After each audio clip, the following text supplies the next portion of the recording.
आजच्या या मंगलमय प्रसंगी संघरत्न बुद्धविहार मयूर पार्क औरंगाबाद या ठिकाणी उपस्थित आपण सर्व धम्म उपासक धम्म उपासिका आपल्या सर्वांप्रती मी सर्वप्रथम अनंत मंगल कामना मंगल आशीष अर्पण करतो आणि आजच्या या वर्षावासकालीन धम्म देसनेला सुरुवात करतो। उपस्थितांनो, वर्षावासाच्या या पवित्र कालावधीमध्ये भारतीय बौद्ध धम्माचा इतिहास, संस्कृती आणि वारसा या महत्त्वपूर्ण प्रवचन मालिकेचा अभ्यास आपण करीत आहोत। आणि या प्रवचन मालिकेच्या अंतर्गत भगवान बुद्धांपासून तर आधुनिक काळापर्यंतचा म्हणजे अगदी या 20व्या शतकापर्यंतचा बौद्ध धम्माचा इतिहास आपण पाहिला। कालच्या धम्मदेशनेमध्ये आपण अगदी बुद्धांपासून तर बाबासाहेबांपर्यंत जो 2500 वर्षांचा काळ लोटून गेला, या 2500 म्हणजे 2500 वर्षांच्या काळात बौद्ध धम्म वेगवेगळ्या स्टेजेसमधून समोर आलेला आहे, वेगवेगळ्या ऐतिहासिक टप्प्यातून समोर आलेला आहे। कधी बुद्ध धम्माचा मोठ्या प्रमाणामध्ये प्रचार झाला, तर कधी ऐतिहासिक काळात बुद्ध धम्माची प्रतिक्रांती पण झाली, म्हणजे बुद्ध धम्माची क्रांती झाली, प्रतिक्रांती झाली। म्हणजे या भारत देशाचं ज्याला म्हणूया म्हणजे दुर्भाग्य तर म्हणता येईल का, दुर्भाग्य शब्द आपण हे म्हणत नाही, पण शोकांतिका म्हणूया। या भारत देशातली ही सर्वात मोठी शोकांतिका आहे की ज्या भारत देशामध्ये बुद्धांचा जन्म झाला, ज्या भारत देशात बुद्ध धम्माची स्थापना झाली, ज्या भारत देशात बौद्ध भिक्खू संघाची स्थापना झाली, त्याच भारतामधून बुद्ध धम्म नष्ट होणं, बुद्ध धम्म नामशेष होणं ही सर्वात मोठी शोकांतिका होती। संपूर्ण जग बुद्धाला भारताला बुद्ध भूमी म्हणून नतमस्तक होतात। असं लोक हात जोडतात, बुद्ध भूमी म्हणून, भारत म्हणून नाही, बुद्धाची भूमी म्हणून लोक हात जोडतात, माती अशी माथ्याला लावतात, एवढी श्रद्धा आहे। म्हणजे ज्या भारताला जगातले लोक बुद्ध भूमी म्हणून हात जोडतात, वंदन करतात, त्याच भारत भूमीमधून बुद्धाचा धम्म हा परिपूर्णपणे नष्ट होणे किती मोठी शोकांतिका आहे। मी कालच्या धम्मदेशनेमध्ये तुम्हाला सांगितलं की बुद्ध धम्म नष्ट कसा झाला, या भारतातून बुद्धाचा धम्म कसा नष्ट झाला। कारण या भारतामध्ये परकीयांची आक्रमणं झाली, मुस्लिमांच्या स्वाऱ्या झाल्या। त्यामध्ये 1199 मध्ये बख्तियार खिलजी नावाच्या एका तुर्क सुलतानानं नालंदाला आग लावली। त्या आगीमध्ये सगळी नालंदा भस्मसात झाली। ते सगळे जे ग्रंथालय होते ते बेचिराख झाले। 6 महिन्यांपर्यंत तो धूर निघत होता। भिक्षूंच्या कत्तली झाल्या, भिक्षूंना मारण्यात आलं, धर्मप्रचारक संपले, धम्म संपत गेला, बुद्ध सुद्धा हे नामशेष झाला। आणि अशा प्रकारे 1199 म्हणजे 12व्या शतकाचा अगदी शेवट, म्हणजे 12वा शतक संपत आलेला आहे, म्हणजे संपलेलाच आहे। 1199 म्हणजे 12वा शतक संपलेलं आहे। आणि त्या 12व्या शतकाच्या त्या एंडिंग सोबतच उरला सुरला बुद्धाचा धम्म सुद्धा नष्ट झाला, परिपूर्ण नष्ट झाला, परिपूर्णपणे नष्ट झाला। लोक बुद्ध धम्म संघ विसरून गेले। बुद्ध काय, धम्म काय, संघ काय, कोणाला काहीच माहित नव्हतं। ही सर्वात मोठी शोकांतिका होती या भारत देशाची, सर्वात मोठी शोकांतिका, दुर्भाग्य म्हणा चालेल, सर्वात मोठी शोकांतिका आहे। आणि तेव्हापासून म्हणजे 12वं शतक संपलं आणि त्याच्यात बुद्ध धम्मही संपला, 13वं शतक उजाडलं, त्यानंतर 14वं शतक उजाडलं, 15वं शतक, 16वं शतक, 17वं शतक, 18वं शतक, 19वे शतक. 700 वर्ष म्हणजे त्या 13व्या शतकापासून तर 19व्या शतकापर्यंत असे 700 वर्ष विचार करा. 700 वर्ष या भारतातला बुद्धाचा धम्म समूळ एकदम नष्ट झाला होता, एकदम संपून गेला होता बुद्ध. 700 वर्ष विचार करा. 700 वर्षांचा हा संपलेला बुद्धाचा धम्म या भारत भूमीमध्ये पुन्हा पुनर्जीवित व्हावा, हा बुद्धाचा धम्म या भारत भूमीमध्ये पुन्हा पुनर्स्थापित व्हावा, यासाठी आधुनिक काळामध्ये म्हणजे मागचे जे 200 वर्ष निघून गेले, 19वे शतक आणि 20वे शतक, आता सध्या 21वे शतक सुरू आहे म्हणजे 2025. मागचे जे 200 वर्ष होते, 18वे शतक, 19वे शतक आणि 20वे शतक, या 200 वर्षांमध्ये काही प्रमुख व्यक्तिमत्वांनी या बुद्ध धम्माला पुनर्जीवित करण्यासाठी कसोशीने प्रयत्न केले. त्यामध्ये आपण अगदी सुरुवातीला नाव बघितलं होतं अनागारिक धम्मपालांचं. ते तर श्रीलंकेचे होते, त्यांनी त्यांच्या परीने काम केलं, ते जनक ठरले. आधुनिक बौद्ध धम्माच्या उत्थानासाठी संपूर्ण आयुष्य त्यांनी व्यतीत केलं.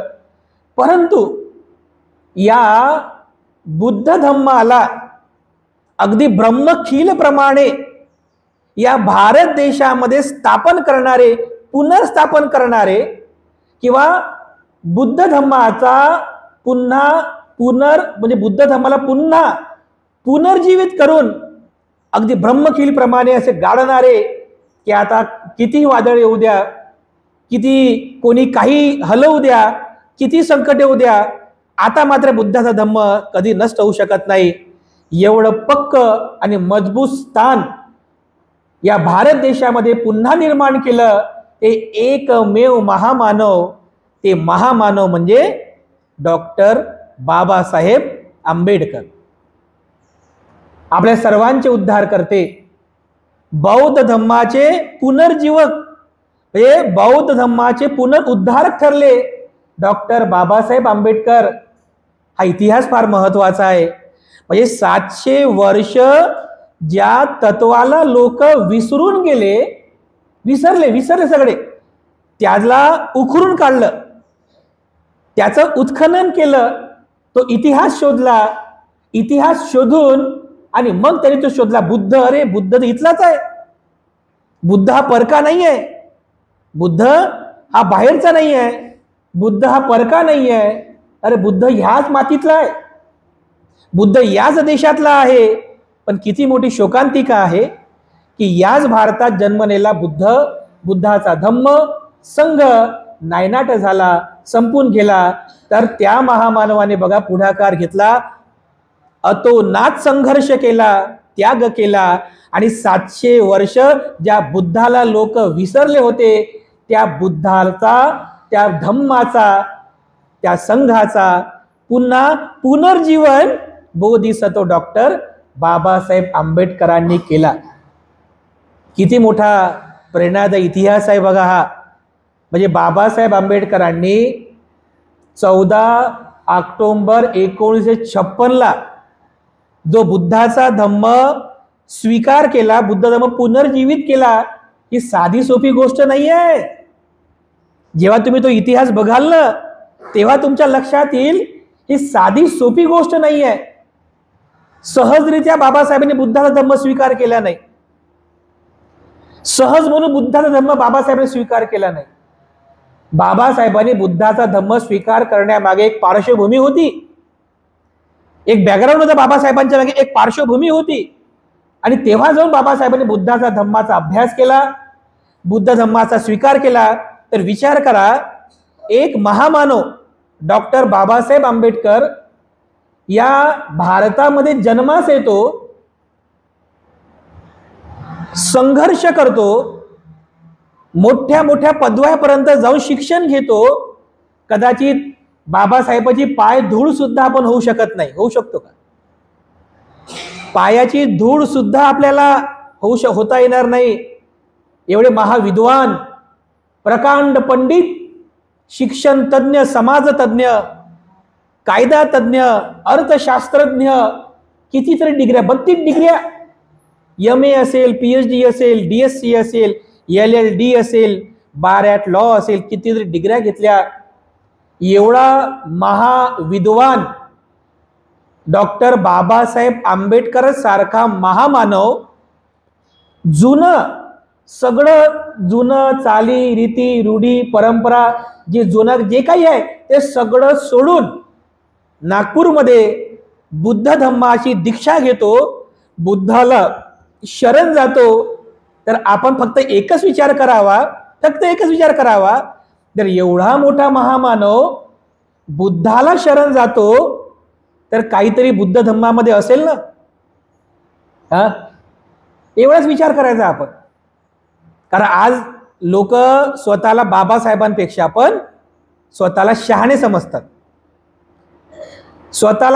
समजतात, बाबासाहेबांपेक्षा पण. म्हणजे सर्व काही बाबासाहेबांमुळे, ही बुद्धी बाबासाहेबांमुळे मिळाली आणि स्वतःला बाबासाहेबांपेक्षा हुशार समजतात. एक तर महाविद्वान स्वतःला समजणारा म्हणे की बाबासाहेब आंबेडकरांनी ज्या 22 प्रतिज्ञा दिल्या त्या 22 प्रतिज्ञा नव्हत्या द्यायला पाहिजे म्हणे. म्हटलं काय झालं, का बरं? नाही म्हणे, आजचा सर्व धर्म समभाव आहे म्हणे, आपल्याला त्यांच्याकडे जावं लागते, मग त्यांना आपण इकडे बोलवतो, मग ते 22 प्रतिज्ञा बोलता येत नाही, असं तसं म्हणला. अरे म्हटलं बरं झालं बाबासाहेबांनी 22 प्रतिज्ञा दिल्या. बाबासाहेबांनी जर 22 प्रतिज्ञा दिल्या नसत्या ना, तुम्ही तर खुशाल गेले असते तिकडं आणि आम्हाला बोलले असते उलटं टोन करून. कुठं म्हटले बाबासाहेब मी अमक्या ढमक्या देवाची पूजा करणार नाही, सांगा बरं भंतेजी. आम्हाला उलटं बोलले असते ना.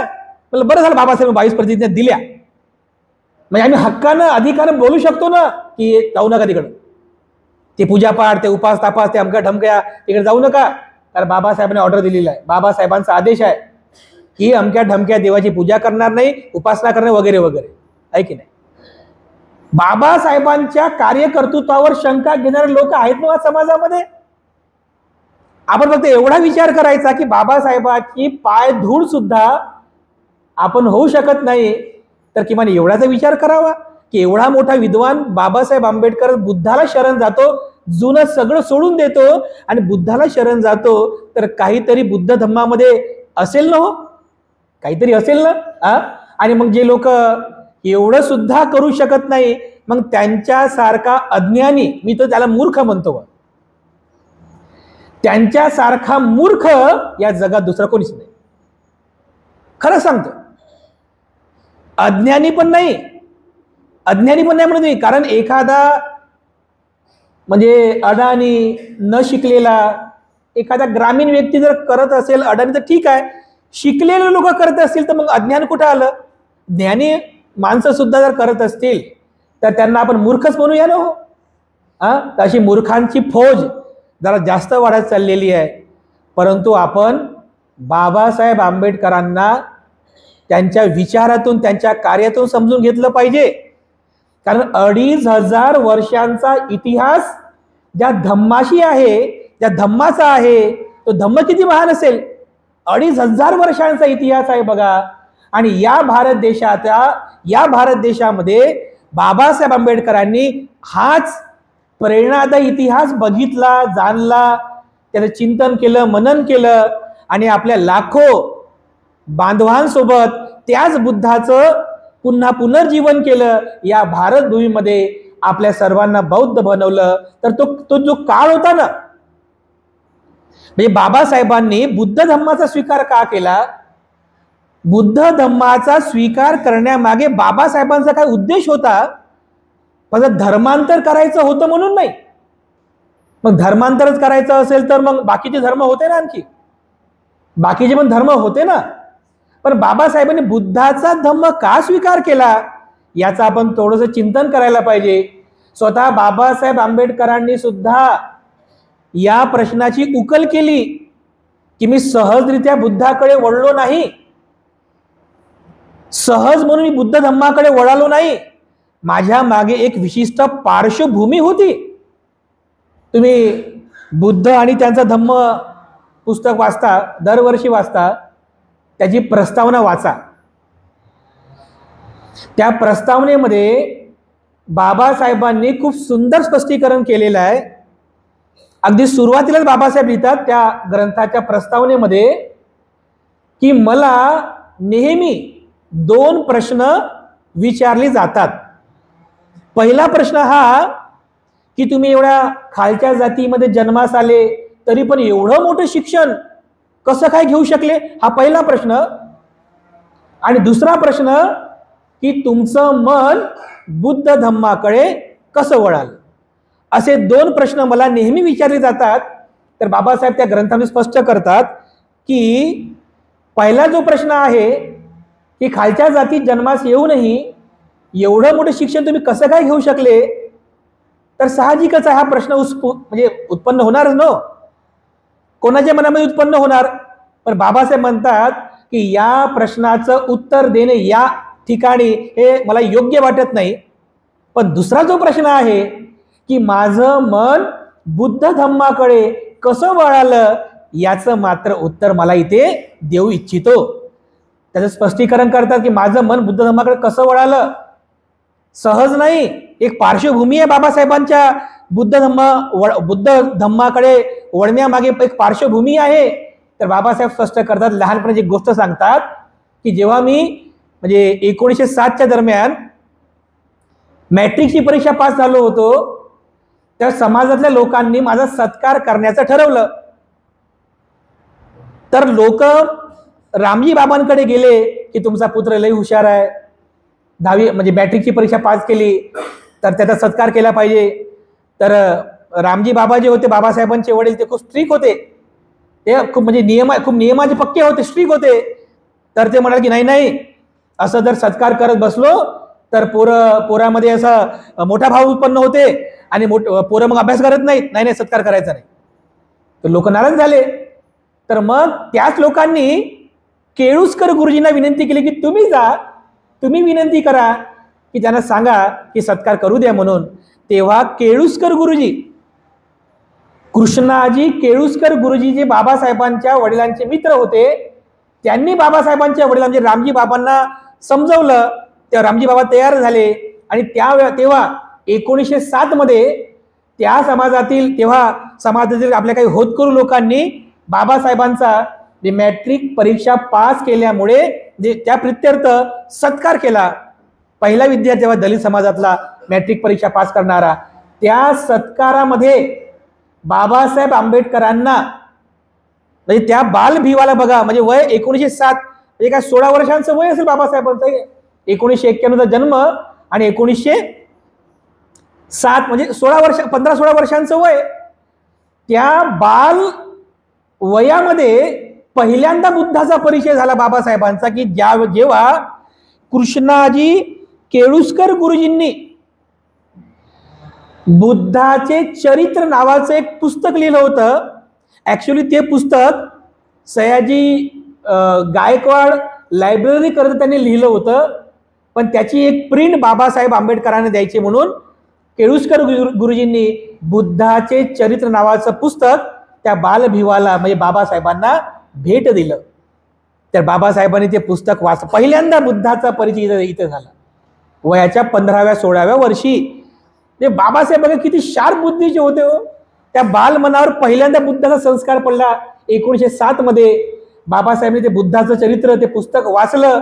पहिल्यांदा त्यांनी बुद्ध वाचला बाबासाहेबांनी. पहिल्यांदा वाचनाची सवय अगोदरपासूनच होती आणि वाचनच नाही, त्याचं चिंतन करणं, चिकित्सकपणे ते पाहणं बाबासाहेबांची अगोदरपासून सवय होती. बाबासाहेबांनी तो ग्रंथ वाचला आणि मनातल्या मनामध्ये प्रश्न उपस्थित केला की माझ्या पिताजींनी मला आतापर्यंत नेहमी रामायणाचे धडे दिले, महाभारताचे धडे दिले. त्या रामायणाचा राम सांगितला, त्या रामायणाचा लक्ष्मण सांगितला, ते महाभारतातले कर्ण द्रोण काय जे आहे कॅरेक्टर त्याचीच कथा सांगितली.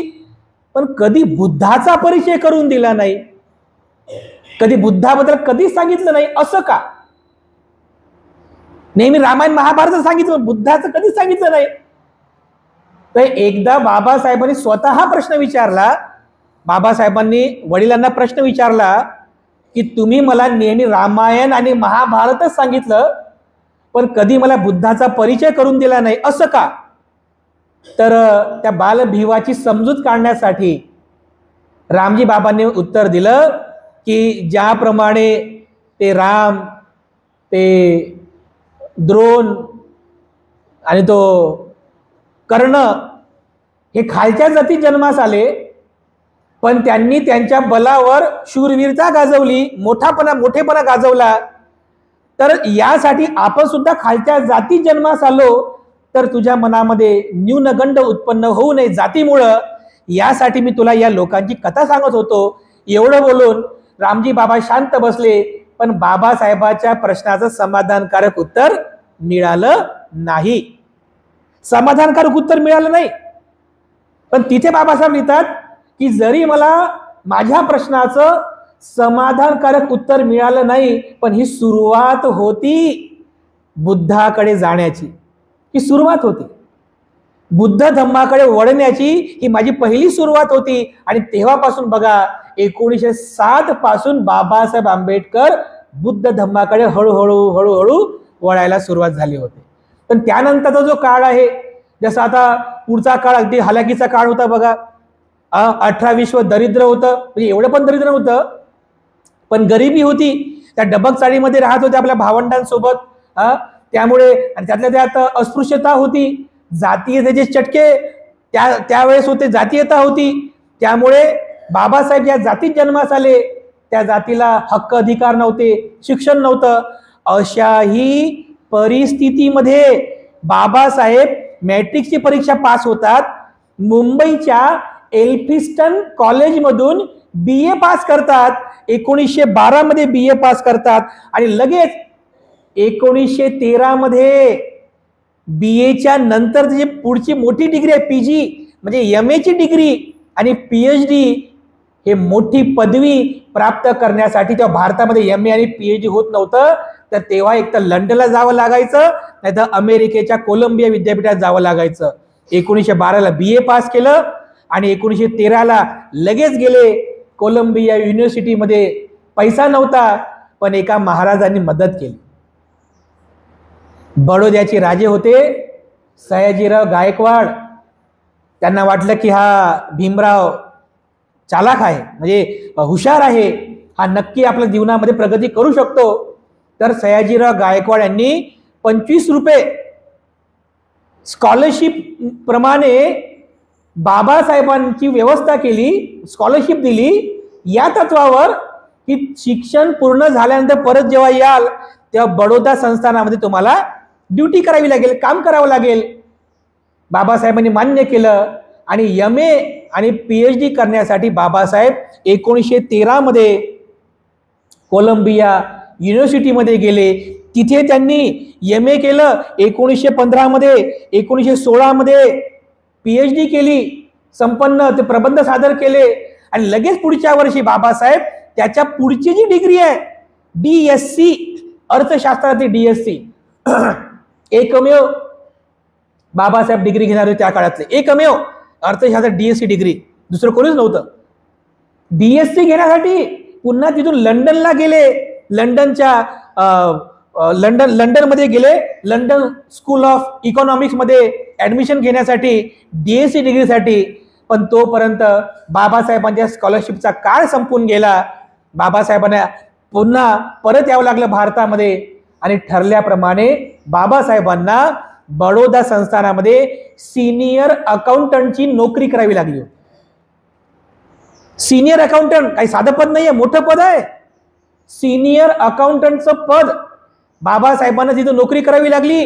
पण जेव्हा बाबासाहेब बडोद्याला गेले, म्हणजे BA, MA, PhD, DSc appear असणारे बाबासाहेब, एवढे विद्वान बाबासाहेब टाय कोट सूट बुटामध्ये राहायचे. बाबासाहेब त्या बडोद्यामध्ये जातात, तर ते प्रसंग तुम्ही नेहमी ऐकले असतील बघा. सिनियर अकाउंटंट पदावरच्या व्यक्तीसोबतही किती ते लोक जातीवादानं वागायचे बघा. तिथला ज्युनियर क्लर्क सुद्धा बाबासाहेबांना पाणी देत नव्हता आणि म्हणायचा की तुम्ही घरून तुमचं वेगळं पाणी आणा म्हणायचं, हे पाणी तुमच्यासाठी नाही आहे. पाणी देत नव्हता, फाईल फेकून मारायचा, म्हणजे असं फाईल टेबलावरती असं फेकायचा बघा. एवढी जातीयतेचे चटके बाबासाहेबांनी बघितले. रूम सुद्धा दिली नाही राहण्यासाठी, खोली दिली नाही, तर एका पारशी धर्मशाळेमध्ये बाबासाहेबांना राहावं लागलं. पण त्या म्हणजे हिंदू धर्मातली जातीयता त्या पारशी धर्मीयांमध्ये पण कशी होती बघा. तर नाव चेंज करून बाबासाहेब राहिले, नाव चेंज करून. आणि जेव्हा त्यांना समजलं की हा भीमराव आंबेडकर पारशी नाही आहे, महार आहे, दलित आहे, अस्पृश्य आहे, तर लाठ्या काठ्या घेऊन त्या समाजाचे लोक बाबासाहेबांवरती मारायला आले होते की आता बाहेर निघा, नाही तर आम्ही तुम्हाला मारू. तर तेवढ्या रात्री बाबासाहेब बघा आपले सामान घेऊन, पुस्तकं घेऊन बाबासाहेब त्या आश्रमशाळे त्या पारशी धर्मशाळेतून बाहेर आले आणि एका झाडाखाली जाऊन बसले आणि ढसा ढसा रडू लागले. ढसा ढसा रडू लागले आणि मनामध्ये असा विचार करत होते की माझ्यासारखा MA PhD झालेला जर एवढा शिक्षण तज्ञ महामानव, म्हणजे एकदम एवढा हुशार व्यक्तीसोबत जर अशा प्रकारे जर वागणूक मिळत असेल माझ्यासारख्या व्यक्तीसोबत, तर माझ्या समाजामधल्या अडाणी अशिक्षित लोकांसोबत कशी वागणूक होत असेल, किती अन्याय होत असेल बघा. हा विचार त्या बाबासाहेब सतावत होता बाबासाहेबांनी तिथे. त्याच वेळेस बाबासाहेबांनी संकल्प केला बघा. बघा काही दिवसांनी संकल्प दिवस आपण साजरा पण केला आता 23 तारखेला आहे की नाही, 23 सप्टेंबर 1917 आहे की नाही. 23 सप्टेंबर 1917 त्या बडोद्याच्या त्या गार्डनमध्ये आज पण ते झाडण्यामध्ये जागा तिथे बनवलेली आहे. तो संकल्प दिन, तो संकल्प केला बाबासाहेब आंबेडकरांनी की इथे जी जातीयता आहे ही जातीयता नष्ट करायची आहे, इथे जी असमानता आहे ही असमानता नष्ट करायची आहे, समता प्रस्थापित करायची आहे. एकमेव बाबासाहेबांचे एकमेव ध्येय आहे बघा. या संकल्प दिनाचा तुम्ही विचार करा, बाबासाहेबांचं संपूर्ण जीवन चरित्र तुमच्या लक्षात येईल. 1917 पासून तर पुढे 1956 पर्यंत बाबासाहेब ज्यासाठी झटले, ज्यासाठी त्याग केला, संघर्ष केला, ते केवळ एका तत्वासाठी, समता. बस समता पाहिजे, बाकी काही नको. आम्हाला फक्त समता पाहिजे, माणसाला माणसासारखी वागणूक द्या, समता पाहिजे, बस बाकी काही नाही पाहिजे. पण असमानता कशी नष्ट होईल, जातीयता कधी नष्ट होईल, यासाठी संघर्ष करावा लागेल. तर बाबासाहेबांनी पहिलं काम केलं म्हणजे बघा वयाच्या म्हणजे अगदी तरुण तडफदार बाबासाहेब बघा, तरुण तडफदार बाबासाहेब आंबेडकरांनी त्यावेळेस 31 जानेवारी 1920 मध्ये, म्हणजे साधारण वय तेव्हा असेल बाबासाहेबांचं 29-30 वर्षांचं वय होतं बाबासाहेबांचं. 31 जानेवारी 1920 मध्ये बाबासाहेब आंबेडकरांनी पहिलं वर्तमानपत्र तयार केलं. त्याचं नाव होतं मूकनायक. वयाच्या 30व्या वर्षी. कारण बाबासाहेबांना हा विश्वास होता की चळवळ जर वाढवायची असेल तर वर्तमानपत्र आवश्यक आहे, लोकांना जागृत करणं आवश्यक आहे, लोकांना ते ज्ञान देणं ते आवश्यक आहे, यासाठी वर्तमानपत्र आवश्यक आहे. तर बाबासाहेबांनी पहिलं वर्तमानपत्र बाबासाहेबांनी छापलं, मूकनायक. आणि अगदी म्हणजे सडेतोड असे लेख बाबासाहेबांनी त्याच्यामध्ये मांडलेले आहेत. आज पण ते मूकनायक प्रिंटिंग मध्ये आहे. खूप सुंदर सुंदर बाबासाहेबांचे असे प्रेरणादायी लेख त्याच्यामध्ये आहेत बघा. इथून सुरुवात केली बाबासाहेबांनी. या मूकनायक पत्रापासून ऍक्च्युली साप्ताहिक होतं, ते साप्ताहिक होतं, 7 दिवसातून एकदा प्रिंट व्हायचं. तर अशा प्रकारे बघा बाबासाहेबांनी मूकनायकामधून आपले विचार मांडणं सुरू केले. समता आवश्यक आहे. कुठे आहे समता? मग आपण एक प्रयत्न करूया की इथे असमानता, इथे समता प्रस्थापित करू. हिंदू धर्मात जातीवाद आहे ना, हा जातीवाद नष्ट करण्याचा प्रयत्न करू. असमानता आहे, असमानता नष्ट करण्याचा प्रयत्न करू. समता प्रस्थापित करू. तर चळवळ सुरू केली बघा. पहिली चळवळ सुरू केली तर बघा 1927 चे वर्ष, महाडचा चौदार तळ्याचा सत्याग्रह 20 मार्च 1927 ला बाबासाहेबांनी केला महाडमध्ये. इथून सुरुवात बाबासाहेबांनी केली चळवळीची खऱ्या अर्थानं. ही पहिली चळवळ, हा पहिला सत्याग्रह होता. पण त्याच्याही अगोदर त्याच वर्षी बाबासाहेबांनी आपला संघर्ष म्हणजे प्रत्यक्ष सत्याग्रह सुरू करण्याच्या अगोदर आपल्या पूर्वजांना अगोदर अभिवादन केलं होतं. 1 जानेवारी 1927ला बाबासाहेब भीमा कोरेगावला गेले, आपल्या पूर्वजांना अभिवादन केलं आणि त्यानंतर सगळी प्लॅनिंग केली आणि बरोबर 2 महिन्याच्या नंतर म्हणजे 3 महिन्याच्या नंतर 20 मार्च 1927 मध्ये बाबासाहेब आंबेडकरांनी महाडला चौदार तळ्याचा सत्याग्रह केला. कारण त्या नगरपालिकेने ते कायदा केला होता असमानतेचा पाण्याच्या बाबतीमध्ये. अमक्या लोकांसाठी पाणी चौदार तळे खुले करण्यात येत आहे आणि अमक्या लोकांसाठी चौदार तळ्याचं पाणी बंदिस्त करण्यात येत आहे. याच्या विरोधात बाबासाहेबांनी सत्याग्रह केला. पण सत्याग्रहाचा उद्देश काय होता? पाणी पिणे हा सत्याग्रहाचा उद्देश नव्हता. बाबासाहेबांना तहान लागली आणि म्हणून बाबासाहेब पाणी प्यायला गेले असं नाही. आणि खरंच जर असं असतं तर कोणीतरी बाबासाहेबांना गिलासभर पाणी दिलं असतं ना. या बाबासाहेब पाणी पिया, तहान भागवा, सत्याग्रह राहू द्या. सत्याग्रह बाबासाहेबांनी केला तो यासाठी की समता प्रस्थापित झाली पाहिजे. यासाठी इथे सुद्धा तुम्हाला लक्षात येईल की बाबासाहेब आंबेडकरांनी इथे सुद्धा समता रूपी बुद्ध प्रस्थापित करण्यासाठी संघर्ष केलेला आहे. बाबासाहेबाला आपण या माध्यमातून समजून घेतलं पाहिजे. तर तिकडे काळाराम मंदिर प्रवेश सत्याग्रह केला 1930 मध्ये. काळाराम मंदिरात प्रवेश करून त्या काळ्या रामाची पूजा करायची नव्हती बाबासाहेबांना. आपले लोक बिचारे जातात की नाही? समजत नाही बाबासाहेबांचा संघर्ष काय आहे ते. म्हणजे एकाला प्रवेश करण्यासाठी मुभा आहे तर एकाला प्रवेश करण्यासाठी म्हणजे नाकाबंदी केलेली आहे. ही असमानता आहे. ही असमानता नष्ट करायची होती. तर इथेही बाबासाहेबांनी 3 मार्च 1930 मध्ये काळाराम मंदिर प्रवेश सत्याग्रह केला होता. तर बघा, काळाराम मंदिर प्रवेश सत्याग्रहामध्ये सुद्धा बाबासाहेबांना केवळ एकच तत्व प्रस्थापित करायचं होतं, समता. भगवान बुद्धांनी सांगितलेली समता. आणि समता केवळ आणि केवळ बुद्ध धम्मामध्येच आहे. दुसरं कुठे समता नाहीये, फक्त बुद्ध धम्मामध्ये आहे.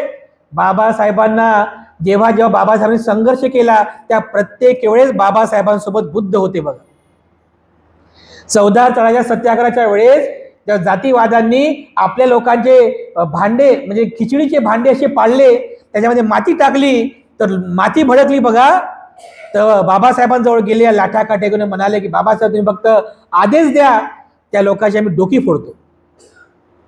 पण बाबासाहेबांजवळ बुद्ध होते ना. बाबासाहेबांजवळ बुद्ध होते. त्यांना माहित होतं की रागाने राग कधी शमत नाही, भांडणाने भांडण कधी शमत नाही. ते म्हणतात की शांत व्हा तरुणांनो, शांत व्हा, तुम्ही शांत व्हा, तुम्ही परत जा, माती भडकवू नका. म्हणजे बाबासाहेबांसोबत त्याही वेळेस बुद्ध होते, शांतीच्या रूपानं, समतेच्या रूपानं. मग चौदार तळ्याचा सत्याग्रह का असेना, पण एवढंच काय, बाबासाहेबांचा संघर्षाचा काळ होता तेव्हा सुद्धा बुद्ध बाबासाहेबांसोबत होते. 1930च्या नंतर म्हणजे मला वाटतं 1933 का 34 मध्ये 1934 मध्ये बाबासाहेब आंबेडकरांनी म्हणजे परळचं जे घर होतं, त्या परळचं जे छोटंसं घर होतं, बाबासाहेबांकडे पुस्तकं एवढे होते की ते घर सुद्धा लहान पडायचं. तर फक्त पुस्तकं ठेवण्यासाठी बाबासाहेबांनी घर बांधलं होतं मुंबईला. म्हणजे बँक ऑफ बडोदाकडून त्यांनी कर्ज घेतलं आणि कर्ज घेऊन थोडं पेमेंट जे पैसे होते त्याच्या माध्यमातून बाबासाहेबांनी घर बांधलं. त्या घराला नाव दिलं 1934 मध्ये. ते घर होतं दादरला, त्याचं नाव होतं राजगृह. कधी? 1934. आपण 56ची गोष्ट करतो. आपण 56ची गोष्ट करतो, ते 20 वर्षानंतरच आहे.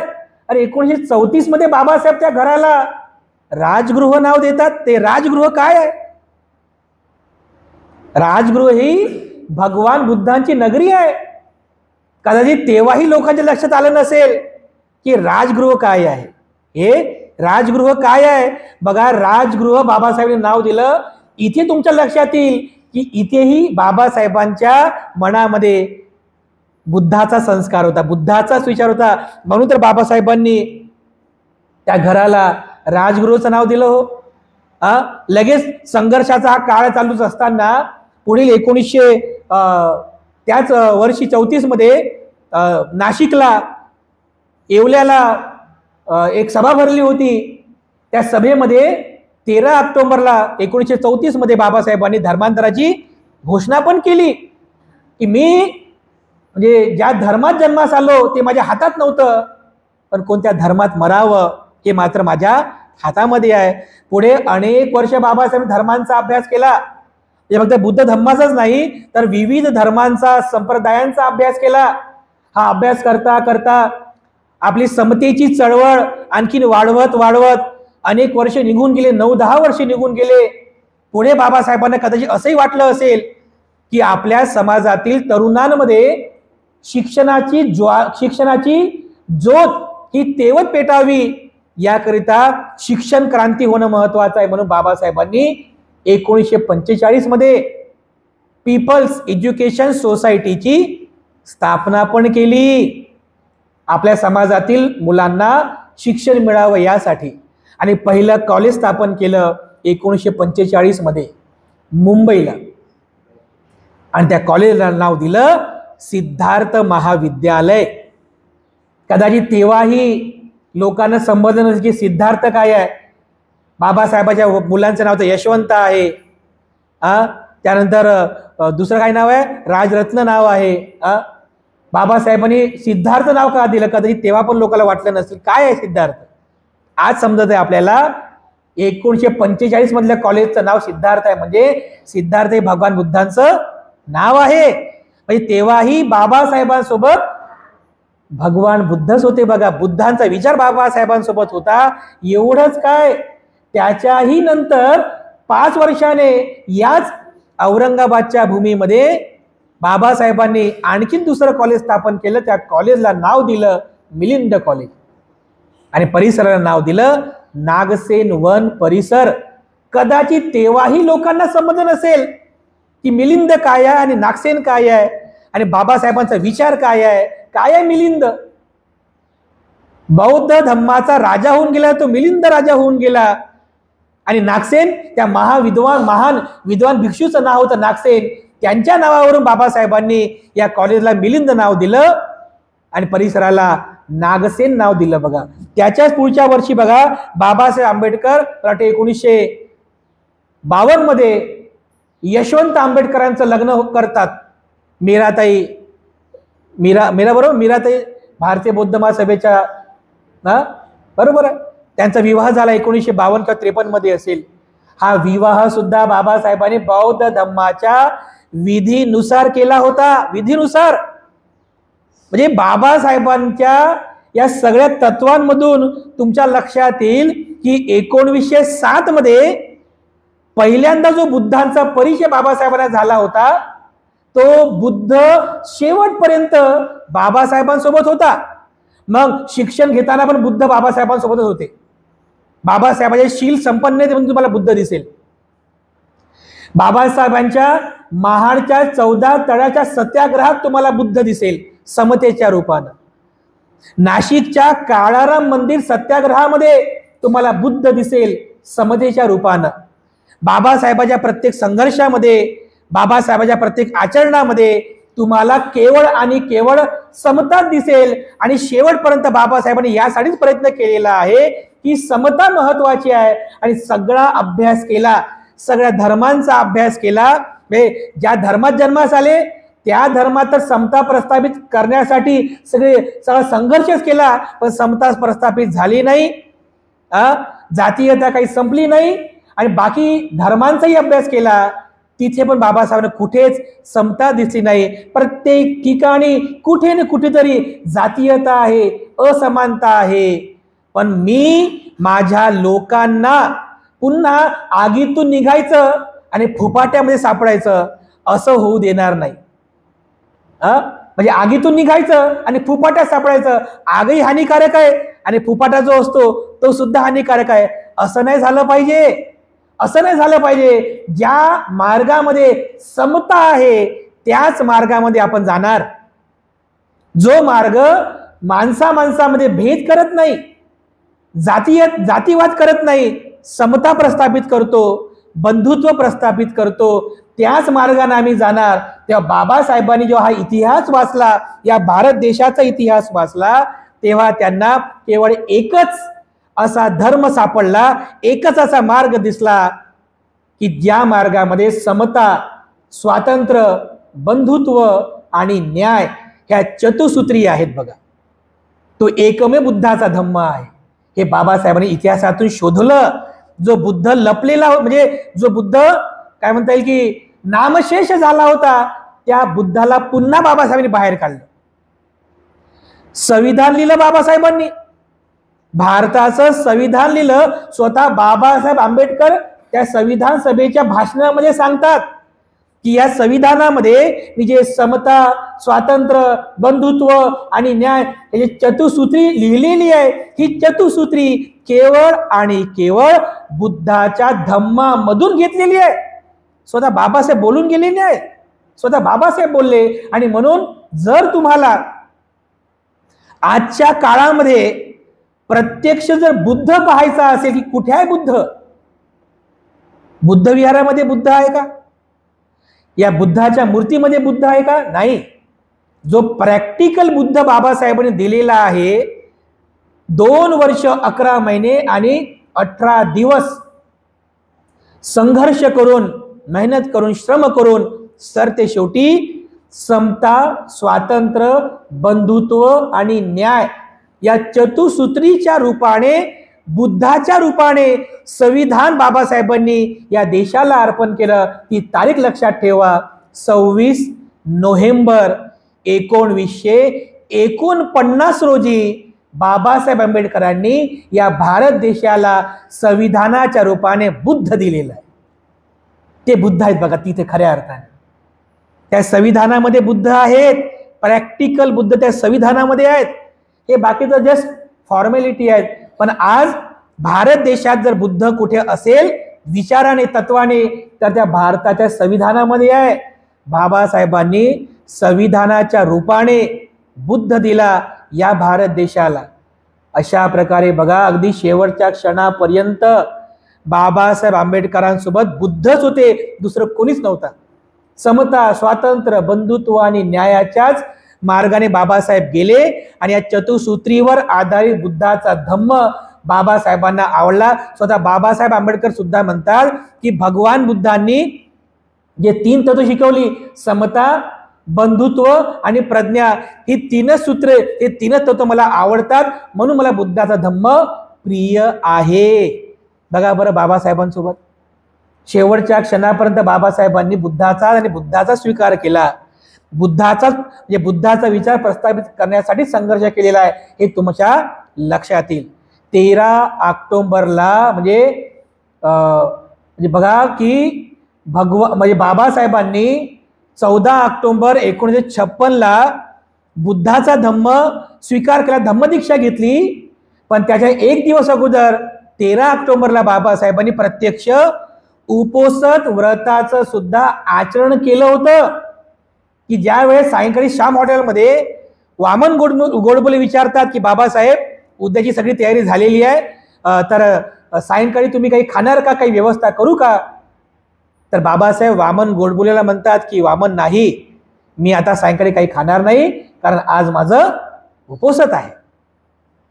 1 दिवस अगोदर म्हणजे धम्मदीक्षा घ्यायच्या 1 दिवस अगोदर बाबासाहेबांनी बुद्ध धम्माचं प्रत्यक्ष आचरण केलं. आणि त्यानंतर मग विधिवत जी काही विधी आहे, 14 ऑक्टोबर 1956ला अशोका विजयादशमीच्या म्हणजे मंगल मुहूर्तावरती, त्या मंगल पर्वावर बाबासाहेबांनी बुद्ध धम्माचा स्वीकार केला. आपल्या लाखो लोकांना बुद्ध धम्माची दीक्षा दिली.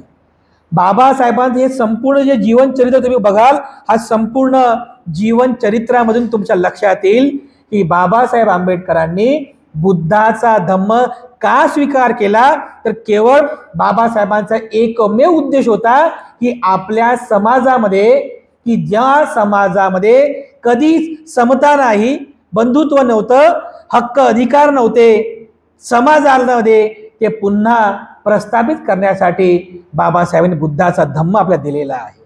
आणि बुद्धाचा धम्मच आहे जो समता, स्वातंत्र्य, बंधुत्व आणि न्याय हे चतुसूत्रीचा उपदेश करतो. म्हणून बाबासाहेबांच्या विचारातला बुद्ध आपल्याला समजला पाहिजे.